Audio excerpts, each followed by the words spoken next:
Free fire গেমটা এমন একটা গেম যেটা যে একবার খেলছে সে বারবার খেলতে মনে চায়।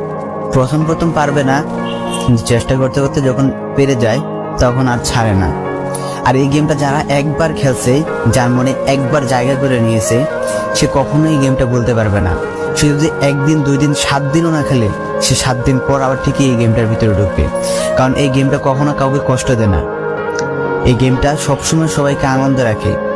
এই গেমটাতে আমি অনেক সময় কাটাইছি, আর এটা আমি কখনো ভুলতে পারবো না। এই গেমটা আমার কাছে এমন একটা গেম যেটা কিনা আমি বলে বোঝাতে পারবো না।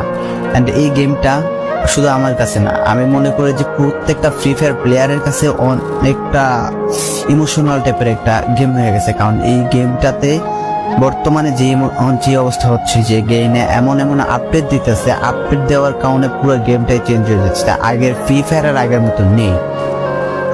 তো এই কারণে হয়তো কোনো এক সময় আমরা এই গেমটা ছাইড়া দিতে হবে, তবে ছাড়া হবে না। যদি ছাড়া হয় তাহলে শুধুমাত্র গেমটা ব্যান্ড হওয়ার পরে ছাড়া হবে। তো যদি পার্মানেন্টলি গেমটা ব্যান করে দেয় তাহলে আমাদের এই গেমটা থেকে বিরত থাকতে পারবো। আর না হলে কোনোভাবে ছাড়া, যতই আপডেট আসুক না কেন আমরা ছাড়তে